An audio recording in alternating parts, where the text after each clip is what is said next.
According to reports, Greg Esposito was fully intending on being on the PHNX Suns pregame show today. However, he missed the team's flight.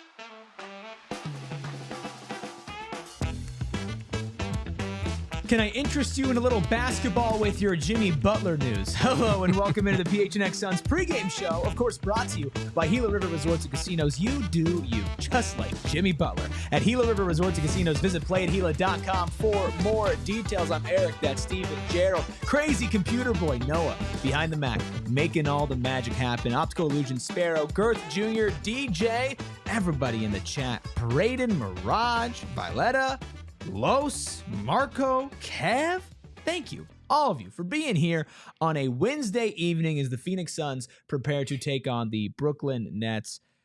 However, we have some housekeeping, Gerald. Do we? Yeah.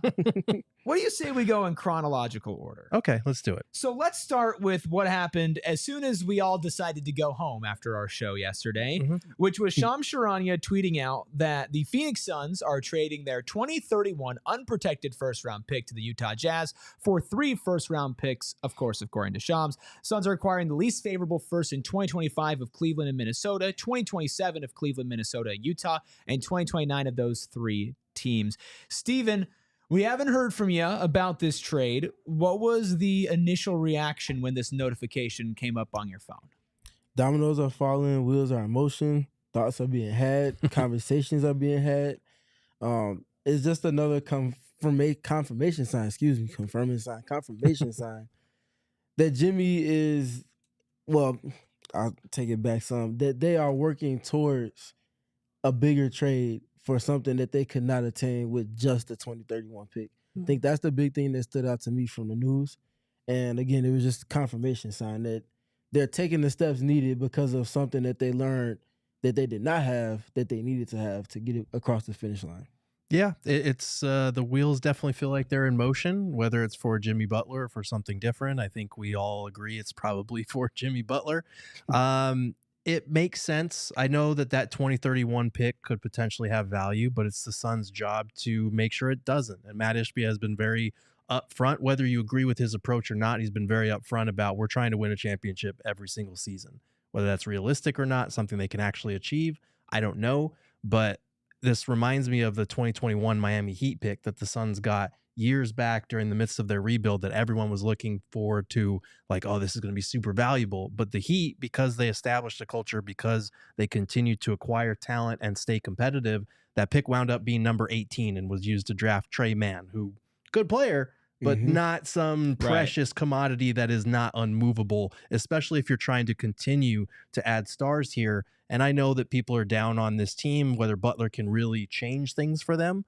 But at the end of the day, if Kevin Durant, Bradley Beal, and now Jimmy Butler want to play for your organization, you're doing something right, and that bodes well for you in the future. So by splitting that pick up into 3 lesser value picks, you now have more bites of the apple if you have to get a multi-team trade done. And you might have more options for a trade. Mirage in the chat, thanks for joining us. Mirage says, what do you think they do with Nurk now? I think now you do have an option to attach a pick. And maybe we need to get more into that when we do have another live show if trades don't happen. Before we get too far down this timeline, I see Amelia in the chat and want to give a massive shout out to Amelia, who went to Mexico and got the crew magnets that are just wonderful. They're Amelia awesome. Has been a longtime member of the PHNX Suns community, and we are so happy to have her back in chat, and we very much appreciate this. Thank you, Amelia. Noah, you can give me the one shot so they can see it a little bit a little bit closer. Yeah, boom. That one's dope. Yeah, that one's really cool. These are all dope. Yeah. Thanks, Amelia. We appreciate it. And Amelia, I will be getting Lindsay the present that you left for her as well, so thank you for that too. We really appreciate it, and thank you for being back in the chat. It's good to have you back. Thanks for thinking about us while Yes. you were Yeah, anywhere but home. That's That means crazy. a whole lot. That is crazy in the best, most complimentary way possible. That is awesome. We really appreciate it. Now, crazy, maybe in a more derogatory sense, is back to the Jimmy Butler saga. Continuing down this timeline of breadcrumbs, Gerald, of course, you passed along information earlier today saying the Suns' upcoming game against the Thunder on February 5th, the day before the NBA trade deadline, will now be televised on ESPN, replacing Nuggets Pelicans. So the time changes for that as well. So the day before the trade deadline, the Suns, okay, they add a game. Well, continuing down that timeline, we got this notification from, guess who? Shams Charania, just a couple of hours ago, saying that the Miami Heat are planning to suspend Jimmy Butler for 2 games. Butler missed a team flight Wednesday and had plans to join the Heat tonight. Now Miami is keeping him home from its 2-game road trip. But wait, there's more. Ira Winderman, who covers the Miami Heat, says apparently a timing element was at play with Butler missing the Heat flight. Team had canceled practice and flew earlier than previously scheduled. So basically, this is a shit show. A little bit. Yeah, that's crazy. They just left Jimmy Butler home alone in Miami, basically. That's wild. This is really funny. I'll be honest. I know a lot of teams are worried about Jimmy Butler and, you know, the antics that are going on to get himself out of Miami.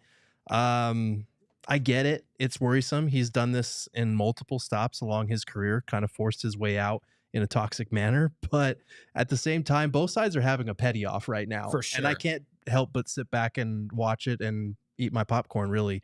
Shout out Stunna in the chat. It's your birthday. Happy birthday, Stunna. Appreciate you being here with us on your birthday. We are rooting for a Suns win. It feels like the NBPA might get involved, Steven. You better believe. Yeah. If any instance that's happened recently has that written all over it, it's definitely that. But to the Jimmy being a distraction and forcing his way out point, I would like to provide a little bit of context. So, dated back to when he left the Minnesota Timberwolves, they hadn't made the playoffs in 18-ish years. Yep. He did his job. He did as much as he could there in that situation. Go to Philadelphia up until, the season before last? They hadn't made it as close as a Game 7 in the second round in the playoffs to getting the championship prior to then in how many years? Yeah. 2003, I think. Been a while. Just a little bit of a while. Allen Iverson was their best player back then, putting it in that Don't context. get me started about Allen Iverson. Chill, man. The Miami Heat. The Miami Heat, since the Big Three era, had been a somewhat middling franchise. They get Jimmy Butler, and they make it to the playoffs against all the odds in each of the seasons that he's with the franchise. They make it to the conference finals in, I think, 3 of those years, and to the actual finals twice. Again, they were never picked to be making it past the second round, if we're being honest. Right. You can talk about how he left the teams, but what about the impact that he made upon arrival and in his duration of time spent with the franchise? Which one kind of matters most? Because if you're winning and the player is being appeased in terms of the financials, which naturally comes with this trade, I would take everything that comes with that. If you're saying that this team is going to potentially have their best showing in recent memory, if not ever in franchise history, because he's coming and bringing his identity, stamp, and style of play, the reward is so much higher than the risk in terms of what's involved here. Yeah, I think it's a fair point to make. I think I genuinely, guys, a lot of people have asked me, what should the Suns do? Should they go in on Jimmy Butler? Should they blow it up?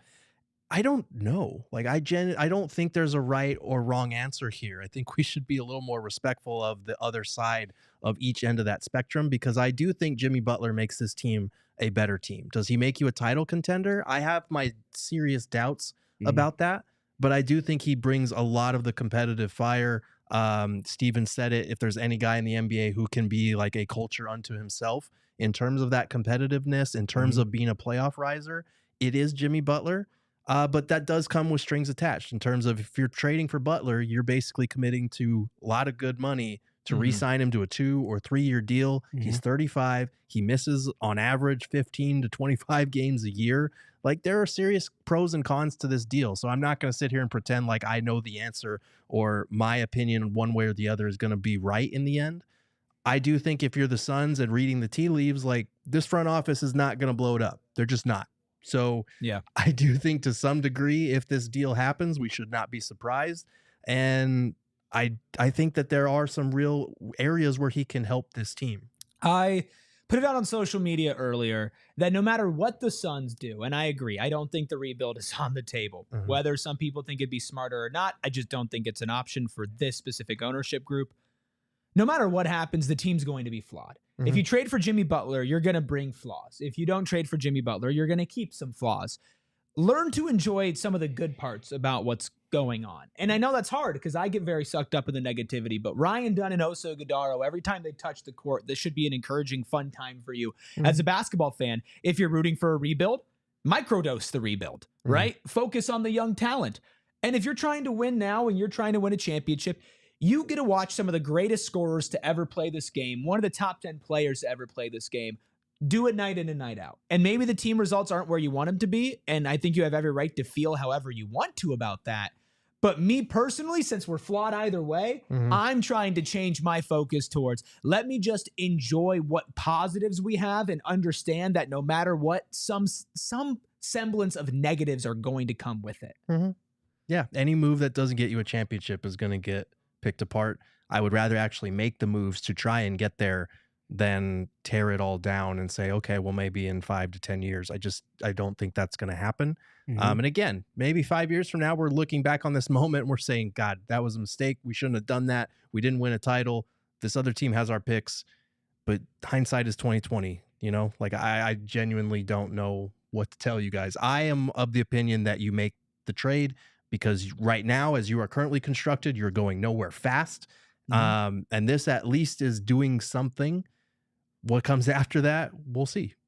And for me, it's when you get Matt Ishbia to be the owner of your franchise and all of the monetary advantages that come with that and his mindset and approach to it, you're not thinking about down the line. You're looking at things in 2 to 3 year windows, 2 to 3 year windows. You only have so many of those with the way that their current roster is set up.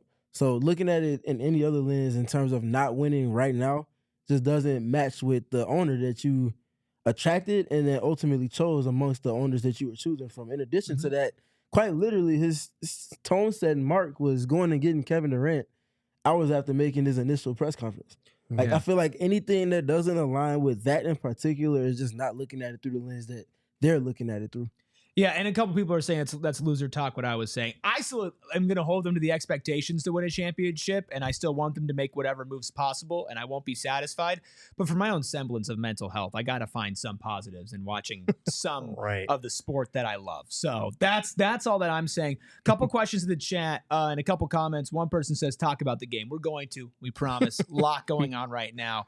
Got to cover it. They're very eager to cover this Suns versus the skeleton of the Nets game. J. Raj asks if we can explain the trade exemption we get from for trading for Nick. Do either of you want to just really briefly let them know what that means, what that $3.2 million exception is? Yeah, so basically you can absorb a player's incoming contract into that trade exception without having to send any money back in return. So any contract that's under, what was it, 3.2 million? Yeah, 3.2. You can absorb, like a Duop Reith, for example. He fits within that exception.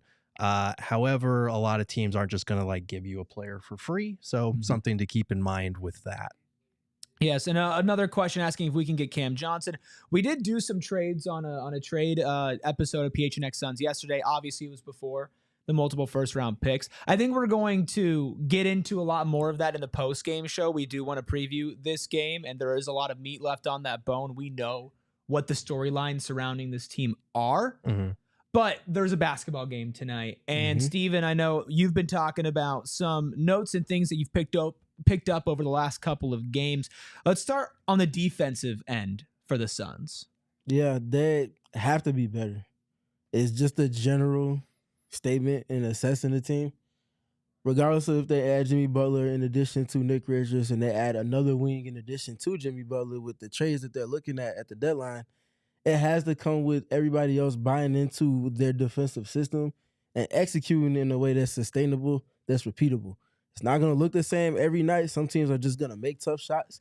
That's part of playing defense. But if you're if it looks like people are still guessing and just generally feeling like they're not prepared, that's going to be a problem that persists past when you make additions. So seeing them be more constructive, being more consistent with their approach on that end, and doing so in ways that are not just passive. I think this team needs to be more aggressive defensively. Picking up the just general activity levels, I think, is as important as anything else. Yeah. Better. You said it perfectly. Yeah, he said it perfectly. I got nothing to add. And specifically when it comes to Nick Richards, Mirage says hopefully Nick goes off on the offensive end, assuming what Mirage is talking about. But I feel like a lot of what you're saying, Nick Richards can fit into that mold to fix that problem. He has to. That's a big reason why they brought him in, because he brings something different as a template or baseline than any of their other centers does. And with that in mind, speaking of Nick Richards, can they please just stop putting him in a drop coverage that's no different than Brook Lopez? Yeah. Like, this team is not good enough with their guards or perimeter defenders, excluding Ryan Dunn, to run that style of defense. Right. And he's also far too versatile to just have him sitting casually 25 feet off of the point of a screen. That's just not going to get it done. He spent time at the level of screens last year with Charlotte, just in kind of looking back on the film the last couple of days. And that's something that you have to get as much versatility out of as you can, because you're not going to turn the corners you need to defensively by just conceding so many advantages and not upping your activity levels. Yeah. Based on what I've heard from Hornets writers and from the limited Hornets film that I've watched defensively, it feels like he's good in the drop. But to your point, Steven, that only works on a defense if you're in constant drop coverage where your ball screen navigators can get through those screens and can apply pressure. Otherwise, you're just conceding open looks. So I would like to see him used a little bit differently. Will we? I don't know. But hopefully we see a bounce back Nick Richards game tonight, especially one of the few players that the Nets have in the lineup is Nick Claxton. So he's got his hands full. And I'm expecting a lot of missed shots tonight. Yeah, so. for sure. Yeah, I need you to grab some boards. Unless Tyrese Martin goes off again. 30, averaging 30 against the Suns this season. Ridiculous. And just the other point I'm making with Nick Richards, like, it's not him. He's just doing what they're asking him to do. So this is not him. He can be better in that, but he's just doing what they're asking. The other thing, though, he can still play drop coverage, but instead of waiting for whatever action to come to you, you can be still up to touch on the screener and not concede that big pocket of space for any guard to just come off of and be able to freelance with. And it's just tactically, it looks different and it feels different for that ball handler. Yeah.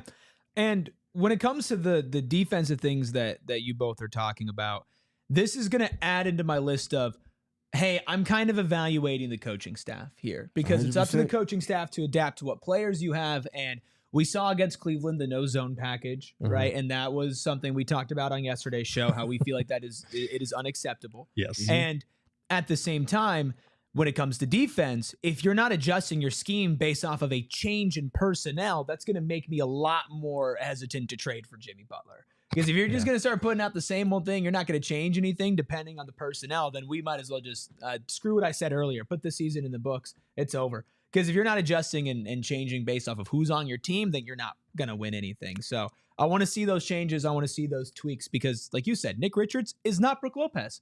No, but he's also certainly not Yusuf Nurkic or Mason Plumlee. No disrespect to either one of those two. They're just two completely different archetypes of athletes, let alone basketball players. And going back to that Cleveland game, talking to you before and after our show, you were bringing up a lot about Grayson Allen. We didn't get to talk about it a lot on the post game. So going into tonight, what did you see from Grayson against Cleveland? And overall, how do you see that playing into tonight against Brooklyn? The complimentary play for him offensively, not just the shooting. I know the shooting is the plot for him, and everybody looking at the volume and the percentage that comes with that.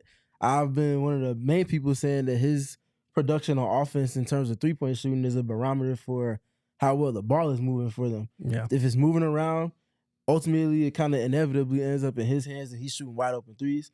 That's a positive, but his drives, whether he's in pick and roll and there's the big three spaced around him so there's no helpers, and he's getting paint touches galore, or he's playing off of the closeouts because of the attention they get, are really helping this team kind of bridge the gap in ways that they needed to. That's an element that Jimmy Butler, if he's in the Suns context, would greatly benefit from as well in terms of drives in the secondary fashion and getting paint touches and playing off of them. And then the other thing with Grayson is the defense. He gets a bad rap for things at times defensively, but one thing he does is compete. So if he gets hit on the screen, he's not the best screen navigator. He's also a lot bigger than he was last season, so that makes it tougher. But he doesn't just die on the screen and not compete to get back in it. A couple of times he got into they call it a veer switch, where the initial ball handler comes off of a pick, they engage the center, let's say that's Nick Richards. That naturally forms a switch at some point below the free throw line. And the guards have not done a good job of covering up for that person that is the screener's man. Grayson does a great job getting back into their body and getting deflections. And that's just an example of the defense in a positive way for what he's been bringing of late. Yeah, I mean, we've been saying it for a couple of weeks now. We feel like people were maybe a little too harsh with Grayson Allen and his slow start to the year. He's back up to great efficiency from three. He's slowly starting to get better around the rim again. He got off to a rough start in that regard too, but the rim percentages, the accuracy there is starting to go back up. I think it's 1% less than it was last season. So if he is able to be more efficient, stay healthy, unlike the start of the year, which I think played a part in that, at worst, he is bumping up his trade value, and at best, he is a piece that can help you as a shooter, as a driver, as a very connective bench piece. Yeah. JDQ makes a great point in the chat. Hit that like button. So does Tink. Says, smart kid. I think they're talking about you, Steven. You're a smart guy, not a I kid. appreciate it. I haven't been called a kid in a minute. I appreciate it, though. But a smart guy. All right, we do have some stuff we have to get to every pregame show for this game. Let's, of course, start that off with the injury report, because not only is Jimmy Butler in the news, Bradley Beal is out with a left ankle sprain. Yusuf Nurkic also still out, which is returned to competition reconditioning. Ty and Jalen also out. So many players out for the Brooklyn Nets. Cam Johnson, Ben Simmons, Cam Thomas, DeAnthony Melton, Bojan Bogdanovic, Trendon Watford, and Zaire Williams. Obviously, Bradley Beal is the big name there. Coach Bud just says that he's sore. He's unable to go. Everybody's going to think Jimmy. But Gerald on the court, they missed having good Bradley Beal against Cleveland, and now they're going to miss having Bradley Beal against Brooklyn. Oh, I hope not, because good Lord, if they lose to this Brooklyn team with or without Bradley Beal, that would be embarrassing. Embarrassing. It can't happen. It just can't. Feels like one of those games it's going to be way too close. Yes. And then I think it's going to be way too close to the whole game, and then the Suns will pull away at the end. And you'll see that in my score prediction, but I do think we're going to be ripping our hair out a little bit in this one. Probably just because we've seen it too many times with this team. I've been burned before, and I've learned my lesson from it. I was about to say, it sounds like PTSD. Yeah, I'm predicting a game that winds up less than 10 points, but this is a game the Suns should win. I'm sorry.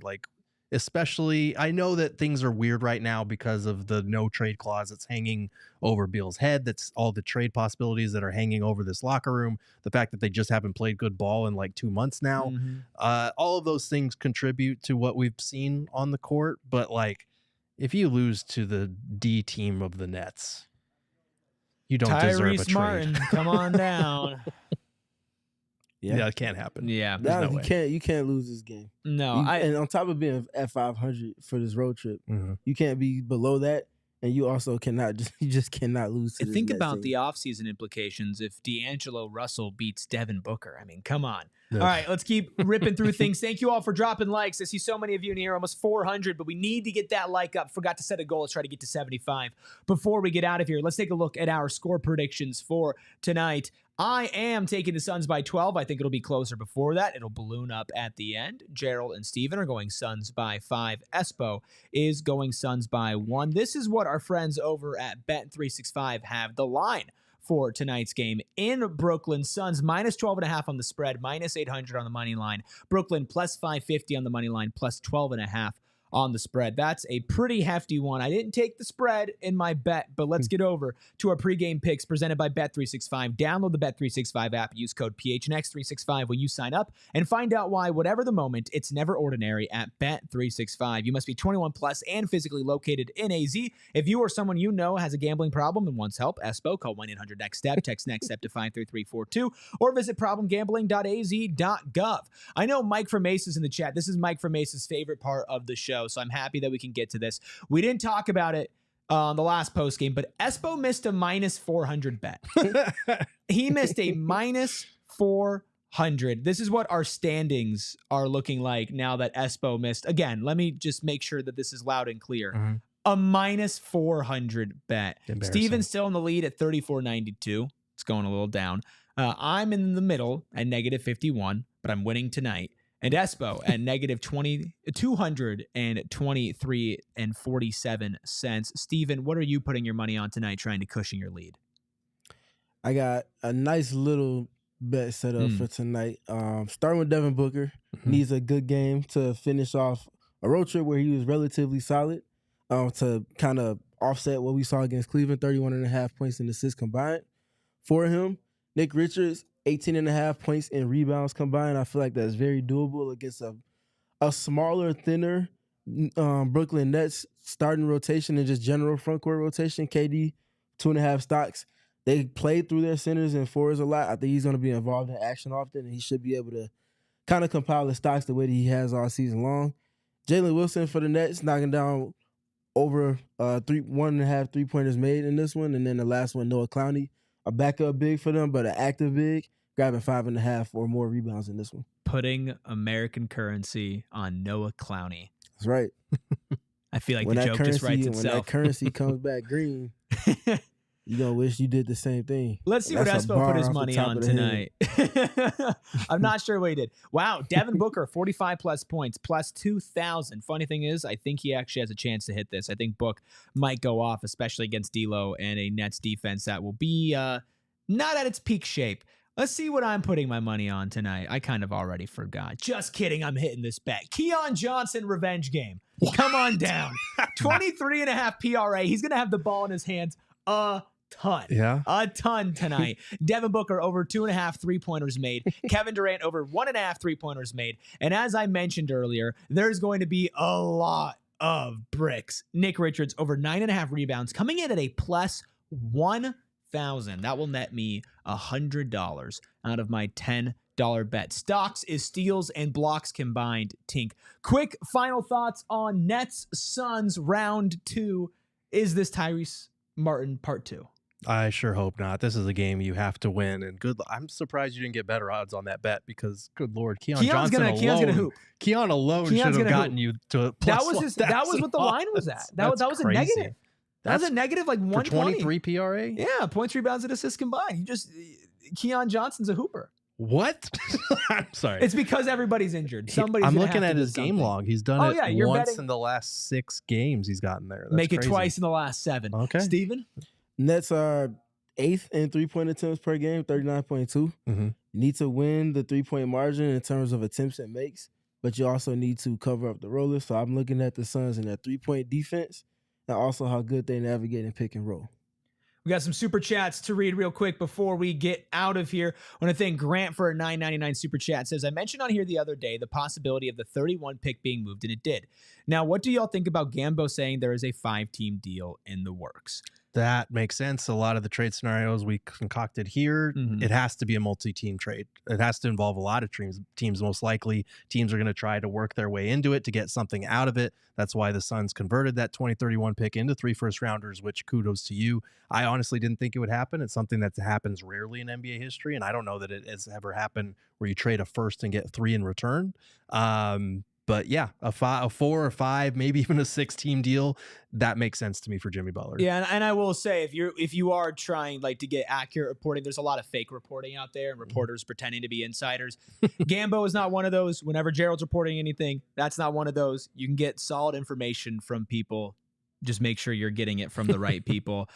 Slicks with the $2.99 super chat. Thank you, Slicks. Says, what happened to the lady that used to be here? Lindsay, unfortunately, no longer with the program. We miss her every single show, and we wish her the best, but unfortunately, she is no longer with PHNX Suns. We appreciate every single person in the chat right now. Sean, Sandman, Strikeout, Jolene, Bad Bee Slayer, Ted Offensive, Meatloaf, Exodus T, DJ, and everybody in between. And Tink. Tink, I think you're new around here. Appreciate you so much. Remember, we do have a post-game show after the final buzzer. We'll be right back here on PHNX Sports. Hit that like button on the way back. Hit that subscribe button. And we will be back here hopefully talking about a blowout win and maybe some more trade scenarios. All on PHNX Suns. Follow the show at PHNX_Suns. You can follow myself at ERIKRUBY. Follow Steven at StevenPG3 and Gerald at Gerald Bourget. We'll see y'all after the game.